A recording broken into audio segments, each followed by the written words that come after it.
Bapak Ibu, yang pertama saya ngucapin terima kasih karena dikasih lontong cap gomeh. Saya tuh dari 2 hari yang lalu ngeliat di TV lontong cap gomeh, lontong cap, pengen banget. Saya pengen buat status di mana ya bikin nyari lontong cap gomeh. Ternyata di sini Tuhan jawab kerinduan saya makan lontong cap gomeh. Pak Rudi sampai ngasih saya pisang, sampai ngasih saya kue lapis, rambutan, dimasukin ke kantong saya. Karena nanti Pak Kuku khotbah lama-lama jangan sampai nggak ada tenaganya. Ya, ya memang hari ini temanya itu agak sedikit berat, tapi saya berusaha Bapak Ibu membuat slide ini supaya Bapak Ibu lebih mengerti dengan bahasa yang lebih ringan begitu ya. Nanti kalau ada yang tidak jelas, Bapak Ibu bertanya aja. Judulnya adalah Life After Death, ya. Kehidupan setelah kematian, ya. Kemana kita setelah meninggal dan bagaimana? Pertanyaannya seperti itu, ya. Saya boleh jalan-jalan nggak nih? Kaku banget nih kayaknya kalau di sini. Boleh ya? Oke. Oke.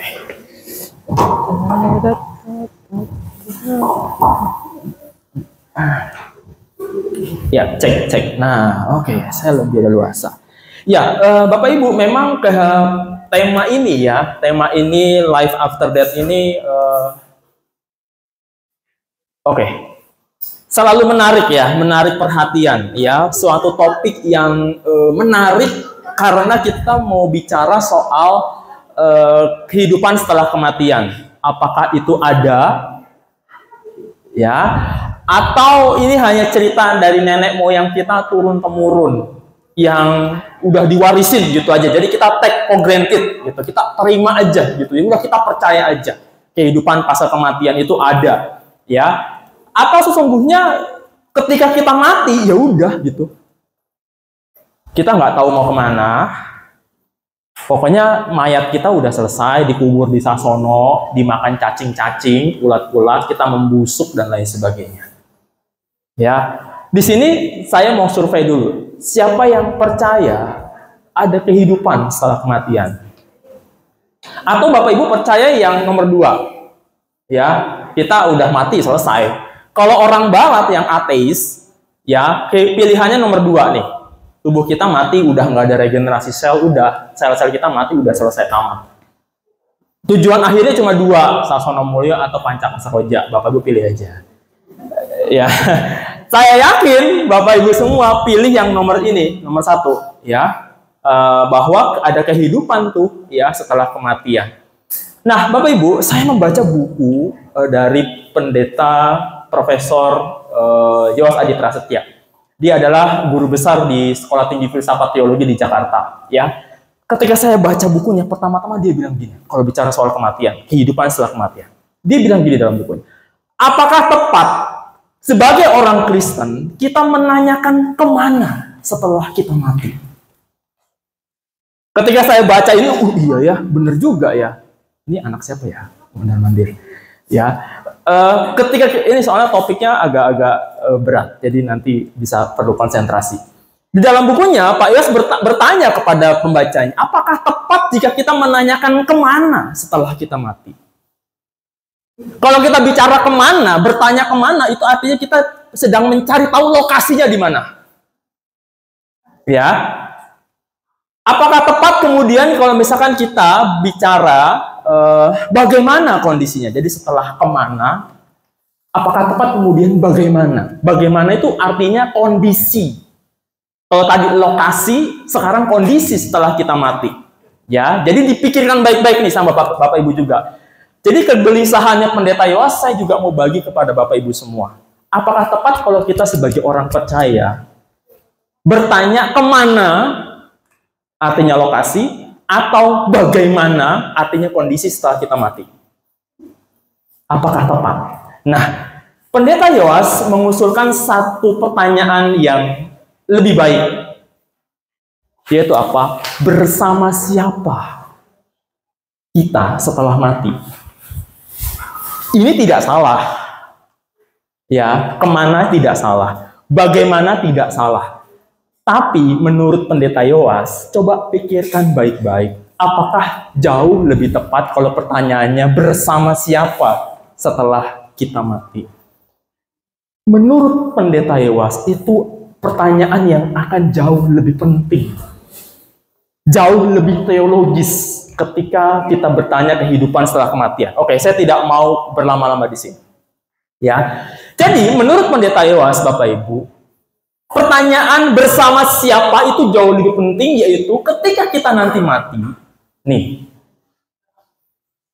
saya spill kehidupannya, yaitu kehidupan bersama-sama dengan Tuhan Yesus Kristus, Juru Selamat kita. Ya, Bapak Ibu, halo, ini penting sekali. Kehidupan setelah kita mati, itu kita akan berjumpa dengan Kristus, bersama-sama dengan Kristus. Jadi, kalau kita mau bicara soal kehidupan pasca kematian, itu Bapak Ibu harus selalu dikaitkan dengan Kristus yang sudah mengalahkan maut itu. Ya, kenapa pertanyaannya kalau kita bicara soal kematian, ini kan kita topiknya bau-bau kematian. Tetapi di dalam Kristen, bau kematian itu justru sebuah sesuatu yang harum, sesuatu yang tidak perlu ditakuti. Ya, Bapak Ibu kalau lewat kuburan, ya, takut nggak? Takut apa? Takut mati. Bapak Ibu kalau lewat kuburan, ini kan bau-bau kematian, takut nggak?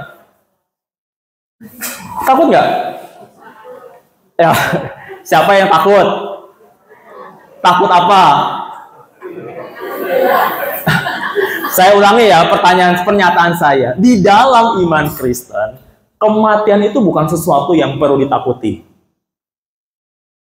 Ya, saya tanya, kalau lewat kuburan takut nggak? Takut apa? Takut apa? Takut? Takut bangkit kembali. Ibu kebanyakan nonton film.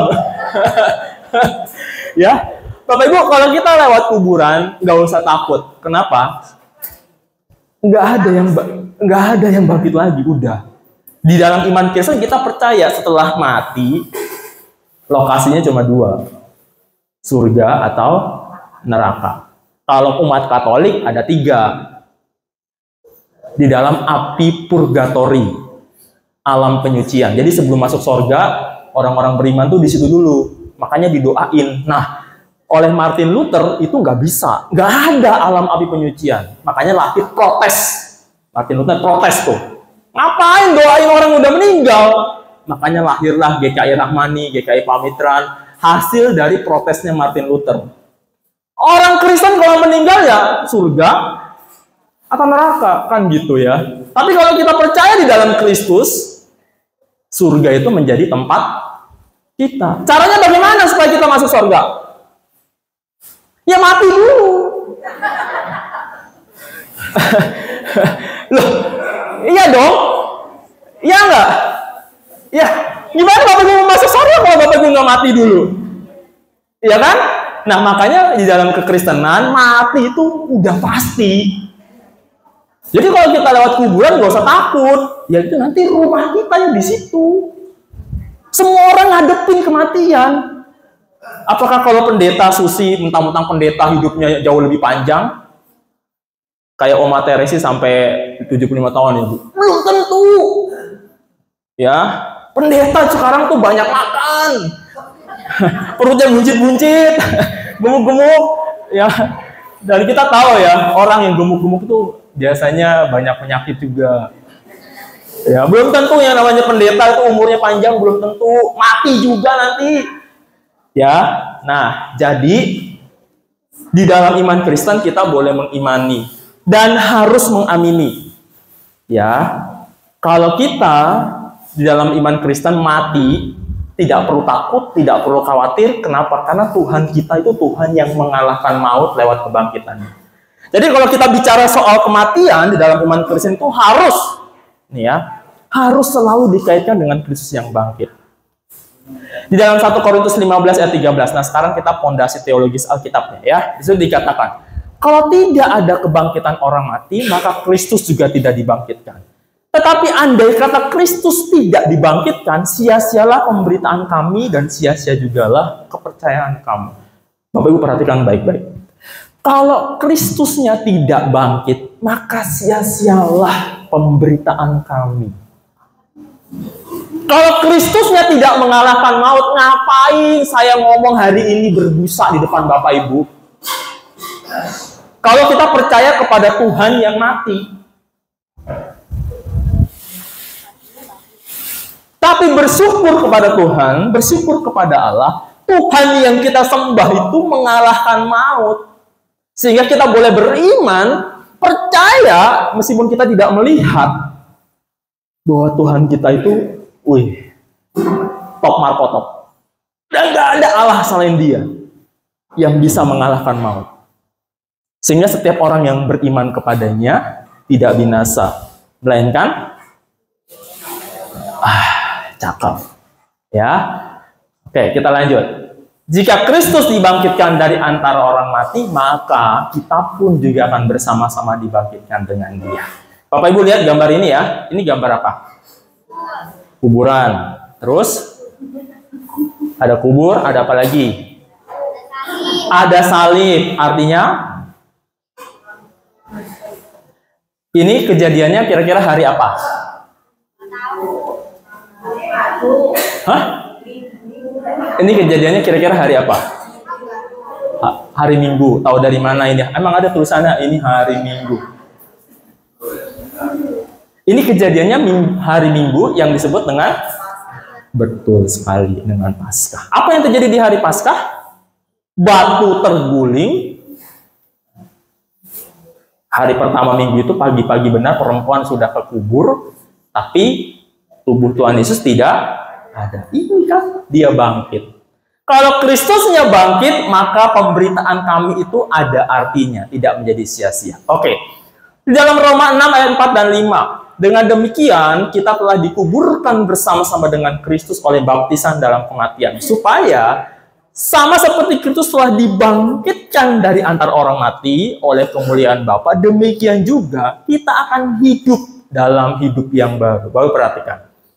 Sama seperti Kristus telah dibangkitkan dari antara orang mati, maka kita pun juga akan hidup suatu hari nanti. Akan itu suatu hari nanti kalau kita udah mati.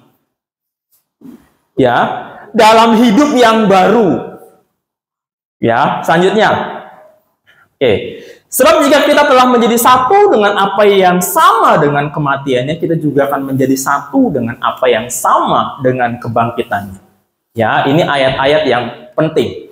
Yang kukehendaki ialah mengenal Dia dan kuasa kebangkitannya. Tuh. Rasul Paulus saja mengatakan bahwa yang kukehendaki ialah mengenal Yesus Kristus dan kuasa kebangkitannya. Dan persekutuan dalam penderitaan di mana aku menjadi serupa dengan Dia dalam kematiannya. Kalau aku menjadi serupa dengan Dia di dalam kematiannya, maka aku juga akan menjadi serupa di dalam kebangkitannya. Ya, aku akhirnya beroleh juga kebangkitan dari orang mati karena aku serupa dengan Kristus yang juga bangkit mengalahkan maut. Ya, ini ayat-ayat penting. Nah, jadi Bapak Ibu, di dalam iman Kristen, kita itu hidupnya berdasarkan percaya, berdasarkan iman. Di dalam bahasa Latinnya iman itu adalah sperare. Tetapi lawan dari iman itu adalah spectare. Oleh sebab itu lahir kata spekulasi, speculation. Ya, jadi orang yang hidup di dalam spectare itu adalah orang yang tusi, harus melihat dulu. Lawan dari tusi adalah to hope. Berharap, beriman, meskipun tidak melihat. Ibrani 11 ayat 1 mengatakan apa? Iman itu adalah dasar dari segala sesuatu yang tidak kita lihat atau belum kita lihat. Nah, fondasi iman Kristen itu ada di sini. Yes. Disperare itu hope, beriman, ya. Jadi iman adalah dasar dari segala sesuatu yang kita harapkan, yang tidak kita lihat. Karena engkau telah melihat aku, maka engkau percaya. Berbahagialah mereka yang tidak melihat namun percaya. Nah, lawannya adalah tusi. Anda harus melihat dulu baru bisa percaya. Ya, ini seperti Thomas, sebelum aku mencucukkan jariku ke dalam bekas paku di tangannya dan sebelum aku mencucukkan jariku ke dalam bekas lambung, aku tidak akan percaya. Nah, di dalam kita memahami sorga, ada dua pemahaman seperti ini, Bapak Ibu. Nanti saya jelaskan di belakang, ya. Orang yang masuk ke dalam kategori tusi adalah orang yang harus melihat dulu baru percaya. Karena kita belum pernah melihat sorga, maka kita berspekulasi bahwa sorga itu begini, begitu, ya. Ya, kan kita belum pernah lihat. Ada di sini yang udah pernah lihat sorga? Ada? Atau mau berangkat lebih dulu? Ya, nah, biasanya kan, kenapa saya harus membicarakan ini? Karena ada juga hamba Tuhan, saya nggak tahu tuh hamba Tuhan atau hamba siapa, yang kalau dia jualan khotbahnya, itu dia jualan tentang dia pernah melihat surga. Ya. Sah nggak berkhotbah seperti itu? Tidak sah. Kenapa, Bu? Iya, pertanyaan itu ya. Kita boleh bertanya tuh, dia udah pernah kesana beneran atau belum? Atau pertanyaannya begini, saya rubah. Penting nggak sih kita mendengar khotbah seorang pendeta yang mengatakan, saya sudah pernah ke surga? Penting nggak? Menurut, nanti kita Bapak Ibu nilai sendiri aja. Ya, Oke. Nah, jadi di dalam Roma 8 ayat 24 begini. Sebab kita diselamatkan di dalam iman. Tetapi pengharapan yang dilihat bukan pengharapan lagi. Sebab bagaimana orang masih mengharapkan apa yang dilihatnya. Ya, saya ulangi. Sebab kita diselamatkan di dalam pengharapan. Tetapi pengharapan yang dilihat bukan pengharapan lagi. Menurut saya, khotbah yang lahir dari pengalaman melihat surga baru kita percaya, itu fondasi iman yang sangat rapuh. Ya boleh sih percaya Yesus karena dengar khotbah pendeta yang masuk pernah lihat surga dan lain sebagainya. Tetapi ayat ini ingin mengatakan bahwa pengharapan yang pernah dilihat sesungguhnya itu bukan pengharapan. Kenapa? Karena iman itu lahir harusnya dari sesuatu yang belum pernah kita lihat. Ya, artinya gini, surga apapun bentuknya itu bukan masalah buat aku. Yang penting adalah aku percaya kepada Sang Empunya surga. Itu jauh lebih penting. Makanya kalau ada pendeta yang khotbah surga yang terbuat dari emas, saya emang nggak menarik, saya matiin. Nggak menarik buat saya. Buat saya iman itu lahir bukan dari kata melihat. Iman itu kan nggak perlu juga kadang-kadang dijelasin dengan logika. Betul nggak? Lihat dulu seperti Thomas, logikanya berjalan. Nggak mungkin Yesus hidup lagi, orang lukanya banyak kok. Saya melihat dia dikubur kok. Ya, pokoknya saya harus lihat dulu. Nah itu. Jadi saya kalau dengar pendeta khotbah, siapapun lah, saya yang pernah melihat surga, saya matiin. Nggak penting. Ya. Kita jangan mau diiming-iming gara-gara kita beriman sama Yesus tuh karena kita mau dapat emas di surga. Ngerti nggak? Supaya kita rumahnya dapat gede-gede nanti di sono. Rumahnya tingkat 3, ada kolam renangnya. Emangnya kalian masuk surga masuk kolam renang? Gitu. Jadi motivasinya itu bisa salah gitu loh Bapak Ibu ya. Nah ini saya menurut saya sangat tidak GKI. Ya, sangat tidak alkitabiah. Ya, ini saya ngomong sorry agak keras deh. Ya, soalnya ada orang pendeta yang jualan kayak begitu tuh, ya. Oke. Nah, pertanyaan kemudian, Pak Pendeta, apakah kamu ini tidak boleh menggambarkan surga? Boleh nggak? Pak Pendeta, kalau gitu kita boleh nggak menggambarkan surga? Kata Pak Pendeta kan tadi iman kepada Yesus itu lebih penting, betul lebih penting daripada suasana surga. Kalau gitu boleh nggak kita menggambarkan surga? Siapa di sini yang bilang boleh? 1, 2, 3. Jangan takut sama saya loh. Jangan bilang nggak penting, nanti Bapak Ibu bilang ini kita supaya kecil-kecilan aja. Siapa di sini yang bilang tidak boleh atau tidak penting? Tidak ada yang jawab. Berarti boleh ya? Boleh. Oke. Pendeta Yowas menengahi begini. Bukan tidak boleh, tapi kurang tepat. Kenapa? Sekali lagi karena kita meletakkan pondasi iman yang salah. Orientasi kita bukan lagi kepada siapa kita beriman, tetapi lebih kepada situasinya gimana sih? Lokasinya di mana sih? Nah itu. Jadi kita percaya sama Kristus itu seperti ada udang di balik rempeyek. Iya. Ngerti ya maksud saya Bapak Ibu ya? Sama-sama jadi orang Kristen, tetapi yang satu ini percayanya kepada Kristus, fokus pokoknya hidupku cinta mati, udah fokusku, mataku, imanku tertuju kepada Yesus. Masalah surga ada atau enggak ada, pokoknya aku sama Yesus. That's it, selesai. Tapi yang satu lagi, aku percaya sama Yesus supaya aku pengen dapat surga. Ya, salah nggak? Saya tidak bilang ini salah. Ya, tetapi Prof. Yos ingin mengatakan akan lebih tepat kalau yang ini. Prof. Yos ingin mengatakan mau lokasinya di mana, kondisinya bagaimana. Bukankah lebih penting ketika kita mati kita tahu bahwa kita udah bersama-sama dengan Kristus, itu jauh lebih penting. Contoh, dalam kehidupan rumah tangga, kalau tidak ada Kristus di situ, bisa jadi sorga nggak? Kalau dalam kehidupan rumah tangga, kita tidak mengundang Yesus hidup bersama-sama dengan kita sebagai suami istri, ada sorga nggak di situ? Yang ada siapa? Yang ada roh pemecah, permusuhan, dengki, dendam, ya, yang harusnya cinta kasih yang terus mengikat satu dengan yang lain. Kalau tidak ada Kristus di situ, percayalah tidak ada surga di situ. Saya ngasih begini, paham nih ya, mudah-mudahan paham. Ya, jadi menurut Pendeta Yoas lebih penting bersama dengan siapa, ya, itu jauh lebih penting, fondasinya akan jauh lebih kuat. Ya, oke. Pertama-tama, jadi kita harus bertanya bersama siapa dulu setelah kita mati, yaitu bersama dengan Kristus, meskipun kita belum melihat. Jadi bagi Bapak Ibu yang belum dibawa Tuhan ke sorga, bersyukurlah. Karena itu tidak penting. Ya, karena yang penting itu iman dulu. Ya, nah, saya jadi ingin membuka juga pemahaman kita.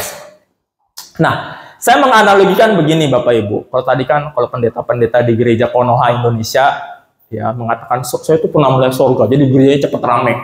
Ya. Nah, kalau buat kita tidak begitu, ya. Lebih penting itu pertama-tama adalah iman.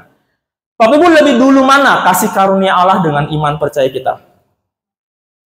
Lebih dulu mana kasih karunia Allah atau iman percaya kita? Hah? Lebih dulu mana? Lihat surga dulu atau beriman dulu? Beriman dulu. Lebih dulu mana kasih karunia Allah atau iman percaya kita? Hah? Iman atau kasih karunia dulu? Sama-sama penting, tapi ada yang lebih dulu. Kasih karunia, betul sekali.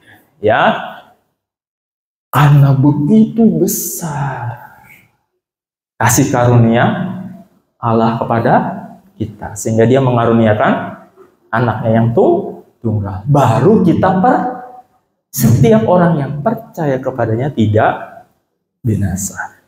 Ya, jadi ngerti ya. Beriman itu penting, tapi ada yang jauh lebih awal, yaitu kasih karunia. Sorga itu adalah pemberian Tuhan, itu kasih karunia. Jadi segala sesuatu itu berasal dari Tuhan sendiri. Sebab karena kasih karunia, kamu diselamatkan oleh iman. Tetapi pertama-tama itu adalah pemberian Tuhan. Ya, oke. Kita lanjut ya. Iman penting, tapi ada sesuatu yang mendahului iman. Sehingga kita percaya kepada sesuatu yang mula-mula, yaitu kasih karunia Allah. Ya, surga itu penting, lokasinya itu ya, mungkin itu secondary penting, atau bagaimana kondisinya mungkin itu lebih penting, tapi yang lebih penting adalah bersama dengan siapa kita sesudah meninggal. Kira-kira gitu analoginya. Bapak Ibu, saya teringat tulisannya Calvin. Calvin itu membagi keselamatan itu 3. Yang pertama adalah justificatio, yaitu pembenaran atau penebusan yang Yesus lakukan 1 kali di atas kayu salib. Yang kedua itu sanctificatio, yaitu ketika kita berbuat dosa setiap hari, Yesus Tuhan kita mengampuni kita, mengasihi kita. Lalu yang keselamatan yang ketiga adalah glorificatio, yaitu ketika nanti kita dimuliakan bersama-sama dengan Kristus. Saya suka sekali ya apa yang Calvin gambarkan di dalam tulisannya. Ya, jadi kita diselamatkan itu hanya karena kasih karunia Tuhan. Dan ketika kita berbuat dosa, ya kita diampuni berkali-kali. Kalau Yesus mati cuma 1 kali, kita dibenarkan, kita dilayakkan, dan nanti kita juga 1 kali akan bersama-sama dengan Kristus, dimuliakan, glorifikasio bersama-sama dengan Kristus. Ya, jadi teologi yang benar, teologi yang baik itu adalah nanti kita dimuliakan bersama-sama dengan Kristus. Tidak bicara soal di mana lokasinya, bagaimana bentuknya, mau dari emas kayak mau dari apa, itu kurang begitu esensi. Ya, Calvin mengingatkan itu kepada para teolog, ya, dan saya juga mengingatkan itu kepada Bapak Ibu. Jadi kematian itu tidak memisahkan kita bagi setiap orang yang percaya kepada Kristus. Suatu saat kita akan bersama lagi dengan Kristus. Baik hidup maupun mati, kasih-Nya menguasai, berlimpah menggenahi kita. Sahabat saya Rudianto Jayakartika, seorang pendeta di GKI Pondok Indah, bilang gitu. Bagi saya, jika orang meninggal di dalam Tuhan, maka tubuh, jiwa, dan rohnya terpelihara sempurna dengan tak bercacat pada kedatangan Yesus Kristus Tuhan kita. Ya, kata beliau begitu. Jadi, Bapak Ibu, kita tidak perlu pertama-tama berspekulasi tentang suasana sorga, letaknya di mana atau bagaimana kondisinya. Ya, atau yang bahaya kita perlu lihat dulu, spektare tadi ya, speculation dulu. Pokoknya kalau aku nggak ngelihat, aku nggak percaya. Bukan itu. Itu bahaya sekali, rapuh mempondasikan iman kita kalau kita mau bicara soal sorga. Jadi yang perlu kita jadikan pondasi awal adalah kita mati bersama-sama dengan Kristus, menjadi satu dengan kematiannya, dan menjadi satu juga di dalam kebangkitannya. Nah, saya iseng bertanya, Bapak Ibu, apakah kemudian orang Kristen tidak boleh mencari tahu suasana sorga? Boleh atau tidak boleh? Apakah tidak boleh mencari tahu suasana sorga? Ada yang sudah pernah ngepoin sorga itu gimana? Ada yang udah pernah ngepoin, cari tahu info, misalkan googling, bagaimana suasana sorga. Ada yang udah pernah ngepoin? Ada yang pernah ngirim email mungkin? Atau yang foto-foto di sana? Oh, iya. Nulis surat.